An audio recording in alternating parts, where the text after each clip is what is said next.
It's a pleasure. It's an honor, and it's Merci really, really de m'avoir fun invité. C'est un plaisir. to be live. Je passe un excellent And moment. yeah, C'est un plaisir sorry for d'être en doing it direct in également. English. C'est très sympa. Donc, je vais donner ma présentation en Do anglais. there's sound? No, there's no sound. Il n'y a plus de Anyhow, son? so this Bon. is the major trends that have been Voilà driving les us already principales for a while. tendances It's que urbanization, nous avons déjà it's vues dernièrement, comfort, where we l'urbanisation, live, le where we work, confort, où nous where we vivons, want où to nous be, where we travaillons, où nous souhaitons socialize, être, où nous and it's socialisons.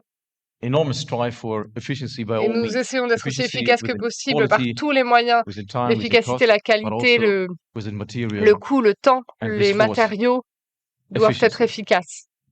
Today, Aujourd'hui, there's 4 billion people il y a 4 live in milliards the de cities, personnes and in qui vivent dans des 2050, villes et en there will be 2050, 6 billion. So we need to build, 6 we milliards de all personnes know vivront dans that des villes. around Donc nous le 2000 savons tous, nous worldwide, devons it's a global construire situation.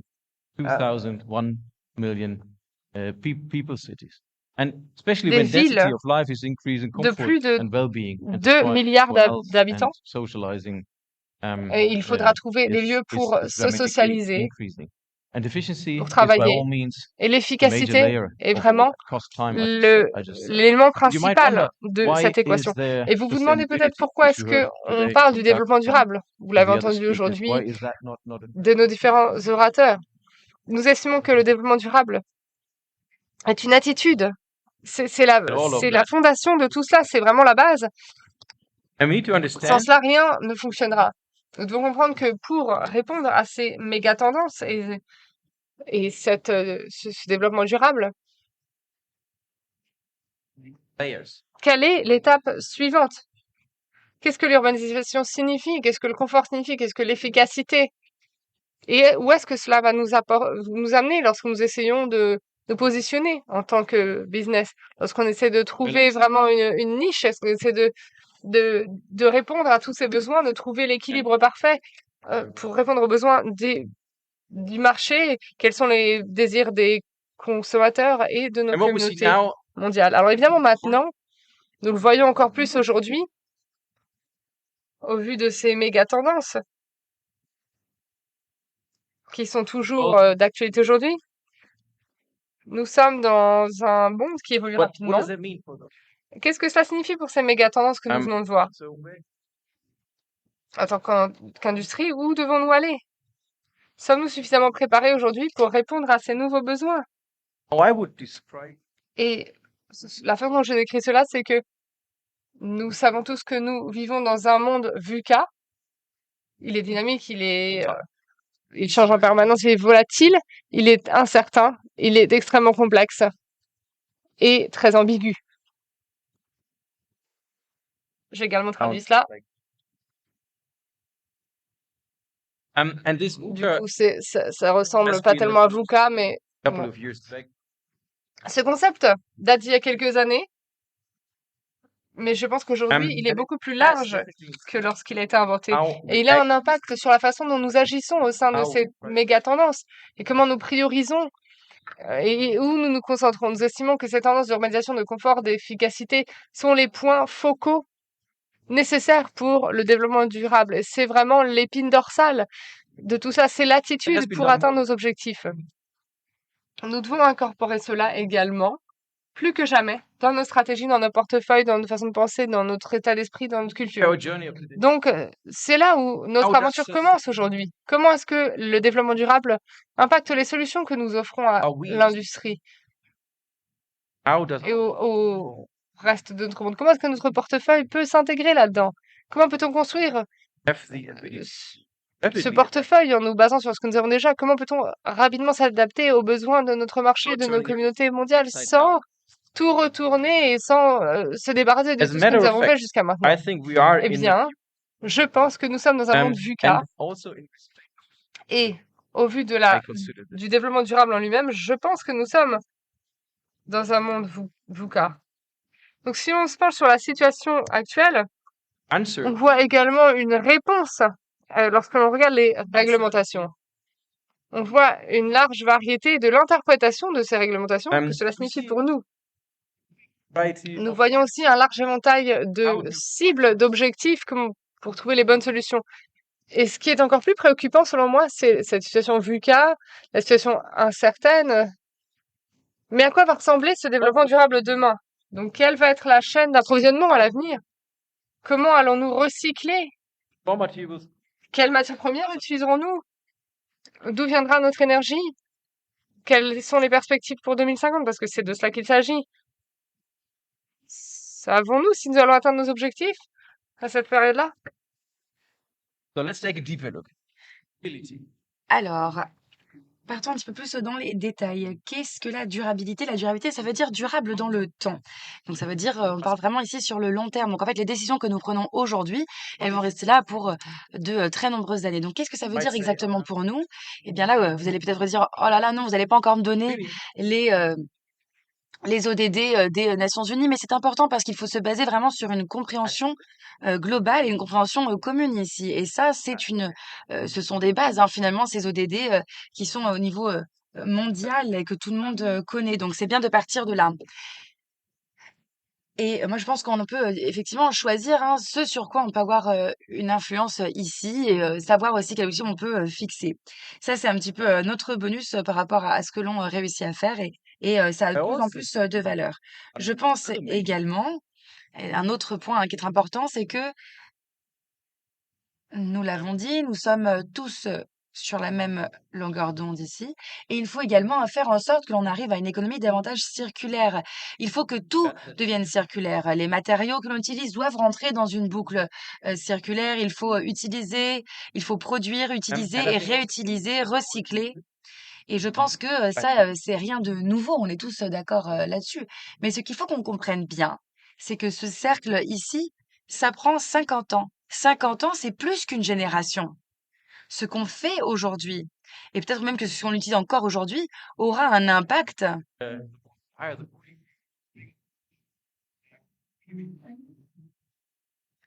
sur les 50, 100 prochaines années. Et plus c'est de la qualité, plus on utilise des matériaux, plus on mettra de temps à les recycler. Donc, chaque décision que l'on prend dans notre vie a un impact sur les 50 prochaines années. Peut-être, bon, peut-être pas la décision de se marier ou non et le travail que vous choisissez.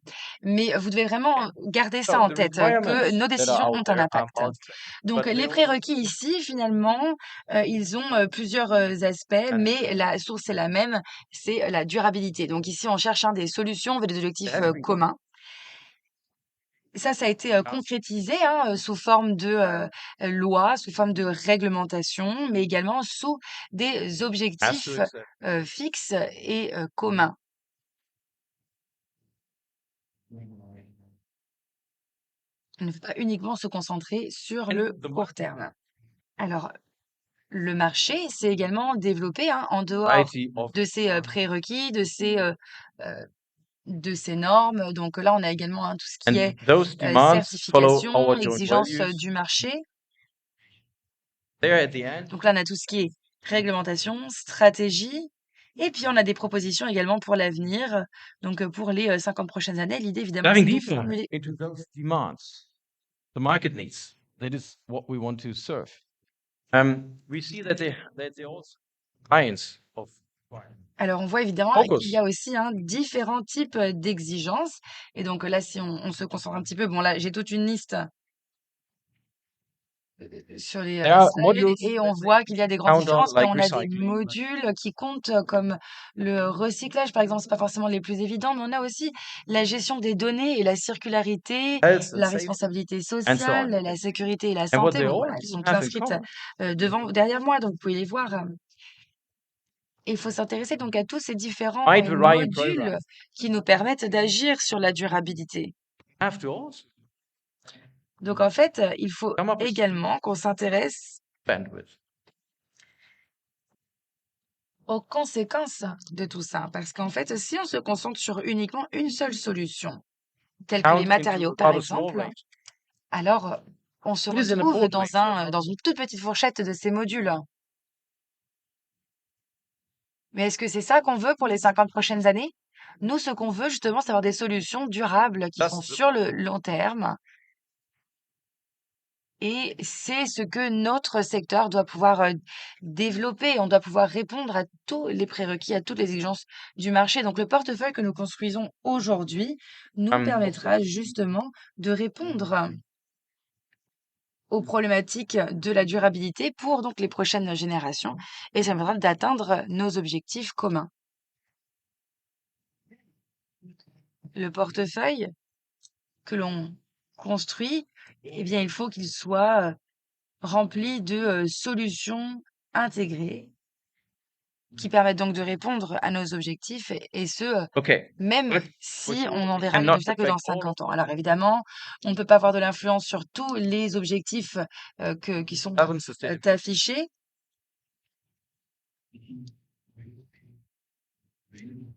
Mais ici, derrière moi, vous avez les objectifs qui sont plus ou moins pertinents pour nous finalement.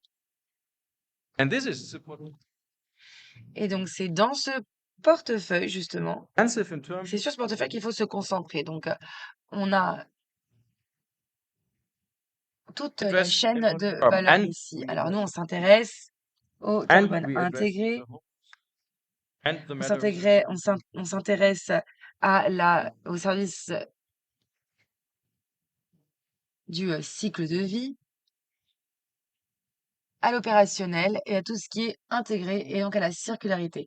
Et ça, on voit que tout est connecté les uns avec les autres. On a différentes phases, évidemment. On le disait tout à l'heure, and on parle aussi de gestion des données, on a des évaluations et voir effectivement, ça nous that permet count into d'avoir un impact sur l'objectif que l'on fixe. are beyond the whole life curve. But I consider On a également l'empreinte carbone des bâtiments et pour moi, ça, c'est intéressant aussi de l'avoir dans le portefeuille. Rappelez-vous de la demande également. Il faut vraiment qu'on s'intéresse à cette durabilité tout au long du cycle de vie et de la chaîne de valeur. On travaille aussi au niveau local, bien évidemment. Parce que la manière dont nous calculons l'empreinte carbone évolue aussi.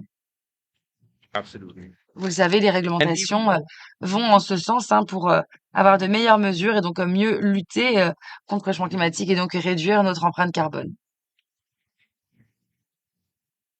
I will not go Alors, ne vous inquiétez pas, je ne vais pas commencer à partir dans tous les détails que vous avez ici sur la diapositive, mais voilà, vous savez maintenant que c'est là, vous pouvez tout à fait y start from revenir ou bien me contacter si vous avez des questions. Moi, je vais vous donner quelques exemples, notamment pour tout ce qui touche à l'ingénierie, et je pensais notamment aux outils recycling d'optimisation numérique.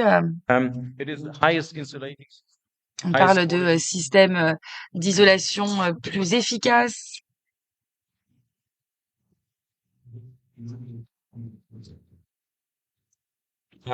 Green facades for our inner cities.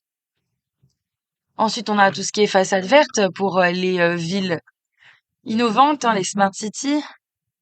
Et j'en reviendrai dessus un petit peu plus tard. On a aussi les panneaux solaires intégrés. On s'intéresse aussi à la ventilation intelligente qui permet d'utiliser le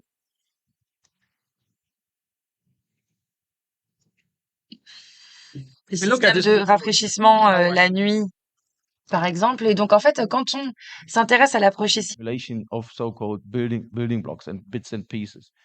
That pieces needs to be brought together into a concept, which ces éléments ici doivent être rassemblés ensemble pour arriver à un concept. products linked On a des produits individuels qui sont rassemblés via le numérique et ça nous permet ici de répondre aux objectifs que nous avons fixés tous ensemble. cover the whole spectrum, and that is Ça recouvre tout le spectre aussi. Ça qui est important, ça nous permet d'intégrer davantage la durabilité, ce qui veut dire qu'il s'agit ici d'éléments durables. Et là, vous avez quelques éléments de ces fameux blocs.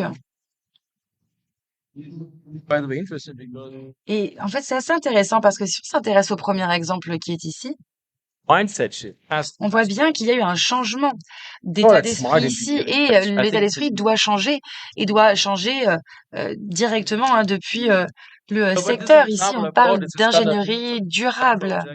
Donc là, c'est un projet pour les façades. On a commencé avec des architectes. C'est un projet au Royaume-Uni. Donc, on a commencé avec des panneaux de 7 mm de largeur. Yeah, you On have s'est to demandé put ce qui the se passait si on devait changer au moins un panneau. Alors là, il faut évidemment des have capacités d'ingénierie. Il faut également inclure up with a three. l'impact de la charge simple. Et du coup, vous arrivez ici It has sur an impact, and I'm looking at the architect. un It has an impact. panneau qui est beaucoup plus large. So those are all things that we need to take. Donc ça, en fait, ce sont What did that bring? toutes les choses qu'il faut que nous prenions en considération. Aluminium of Et ça nous permet d'économiser donc de l'aluminium, ce qui veut dire que la proportion d'aluminium en fonction de la largeur de trame diminue. Et ça permet donc de réduire aussi l'impact des joints.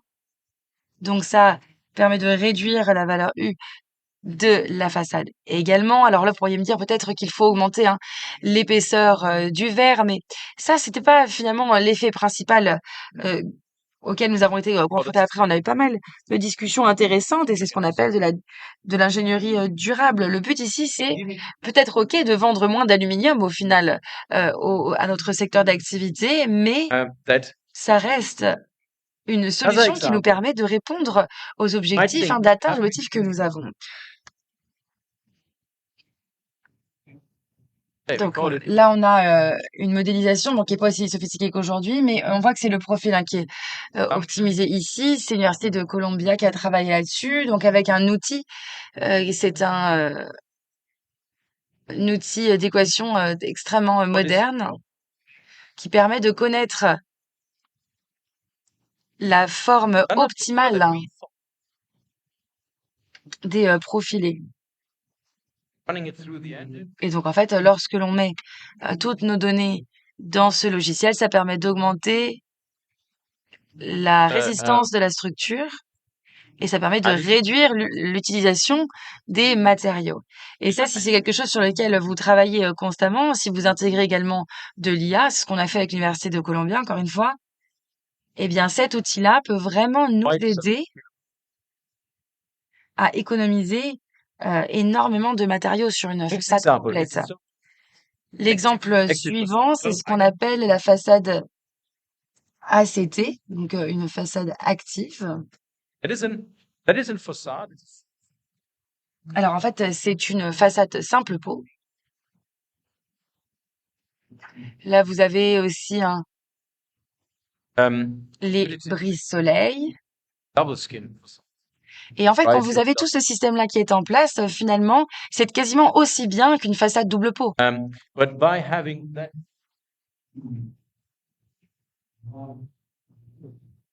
Mais quand on a comme ça, cette combinaison qui est dessinée spécifiquement pour ce bâtiment avec une simple peau, mais avec ces brises-soleil, on arrive à réduire les coûts de service, on arrive à réduire les matériaux également utilisés, ce qui nous permet donc ici encore d'être plus durable. Donc en fait, on a pas mal d'avantages ici sur lesquels on pourrait se pencher en utilisant ce type de système. Ensuite, les façades vertes. Et je vous ai dit, je vais aller rapidement. Pour les façades vertes, bon, ça ressemble toujours à quelque chose qui a l'air durable puisqu'elles sont vertes, tout simplement. Et on se dit, elles sont forcément durables puisque tout est vert. Alors, certes, elles permettent d'économiser beaucoup d'aluminium. Cependant, elles ont également un impact sur d'autres choses. Elles ont cet aspect qui permet de rafraîchir le bâtiment. Elles ont un impact au niveau de la ville. Elles permettent également de réduire le bruit. Elles permettent de conserver un petit peu l'humidité. Et c'est un certain effet esthétique également. Donc, les façades vertes, c'est une bonne solution pour la durabilité. Cependant, ça ne permet pas forcément de réduire l'empreinte carbone. Alors là, nous avons travaillé avec un de nos partenaires. C'est un expert en façade verte. Alors moi, je ne suis pas expert dans ce domaine-là, donc c'est pour ça qu'on s'est entouré des meilleurs experts possibles. On a un système qui marche plutôt bien. Et j'espère que Marc et moi, on aura l'occasion vraiment d'aller au centre de recherche en Allemagne, parce qu'il y a 3 types de façades vertes comme celle-ci, et ça a vraiment un bel impact. Tout à l'heure, on a également parlé de gestion de données et de la connectivité, pardon, des bâtiments.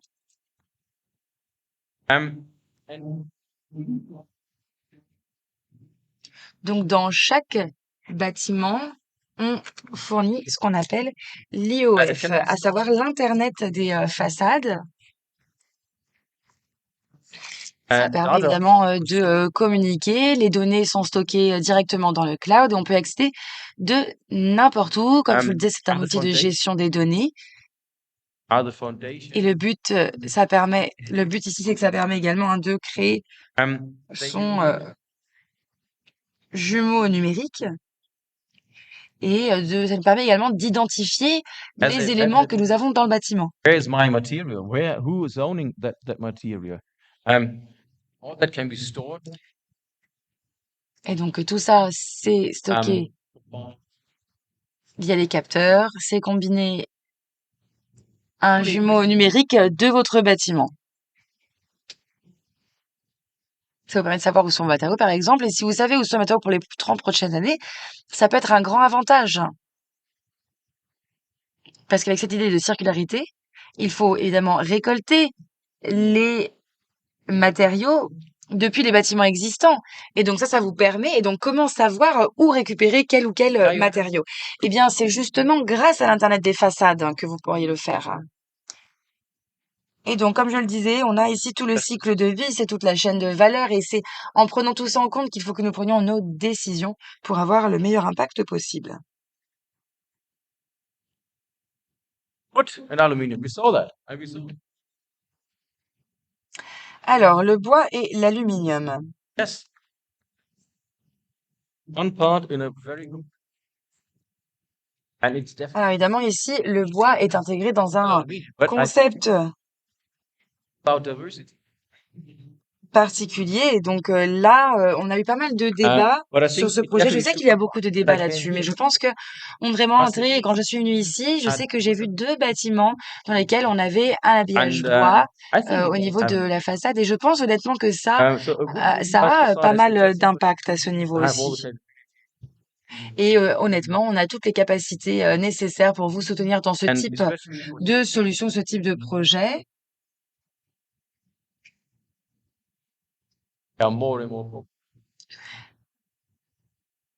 Et on a aussi le type de façades qui sont de plus en plus populaires, celles avec un habillage qui ressemble beaucoup à un claustrat.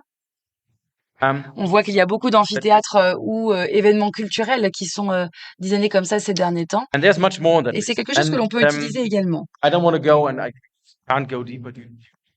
Final question. Et encore une fois, je vais pas rentrer trop dans les détails, mais en fait, il faut savoir comment on imagine ces tendances pour mieux savoir quoi mettre dans son portefeuille aussi. Donc ici, il faut pouvoir s'assurer que notre portefeuille est en ligne avec les projets qui vont se développer dans les 50 prochaines années. Parce que le secteur des façades change et évolue.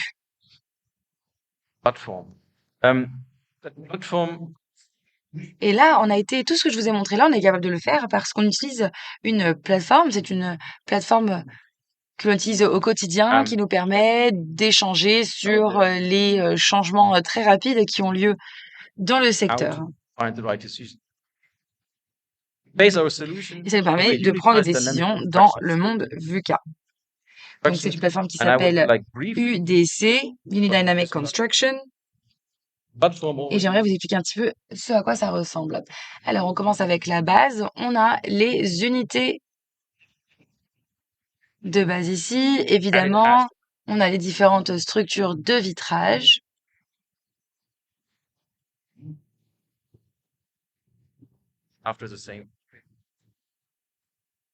Et donc, ces différents types de vitrages sont construits, comme vous le savez, sur les mêmes principes. Et donc, nous travaillons beaucoup sur les zones d'isolation. On travaille sur les porteurs de charge, on travaille sur la structure. Et en fait, tout ça, c'est intégré à un système et on peut le mettre à l'échelle. Donc, on a tous les éléments nécessaires, les fixations, équerres, joints, étanchéité, support de cale de vitrage, joints, raccordement, etc. Et une fois qu'on a tout ça dans le système, Ça nous permet de récupérer des informations sur You understand? 99% des projets sur lesquels vous travaillez. En fait, une fois que l'on a ces éléments-là, ça nous Of the permet bespoke d'apporter approach. des idées sur différents projets d'ingénierie ou d'architecture.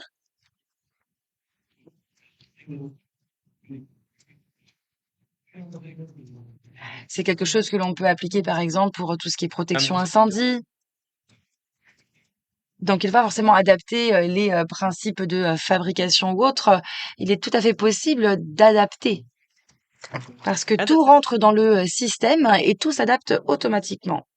every day. Donc, en fait, on en apprend tous les jours et Ah, nous, ça nous permet de compléter notre portefeuille au fur et à mesure du temps. Et donc, Um, ça ressemblerait à ça, avec notre système standard. so it's a high density. Là, vous voyez que c'est un système haute densité. On a And 3 the mouvements de question is capacité. whether Et donc, la question est de savoir laquelle on a besoin. Peut-être que vous avez besoin d'une autre combinaison. Peut-être que vous avez besoin de plus de mouvements tightness of the facade. plutôt que Our l'étanchéité.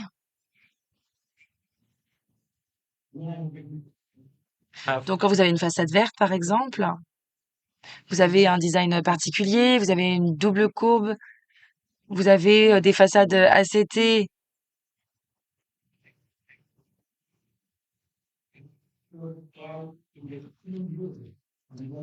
globally. Bien, vous le voyez, c'est de l'ingénierie Hein? sur mesure. Et ici, on peut donc se baser sur la qualité, mais également sur les principes que l'on connaît. Et très rapidement et de manière très sûre également, on peut And that is basically the end of the story. One last thing. augmenter nos capacités. Et Um, pour finir, et là, je it's vous never c'est un enough message que have j'aimerais que vous only one tool. gardiez en tête. We'd C'est rather qu'on need sait jamais vraiment à quoi s'attendre, n'est-ce pas? Et avoir un seul outil, quand on ne sait pas à quoi s'attendre, ce n'est pas suffisant. Il nous faut un véritable couteau suisse des outils, si vous voulez, pour que l'on puisse répondre à nos objectifs, que l'on puisse atteindre nos objectifs et répondre aux problématiques dans les 50 prochaines années.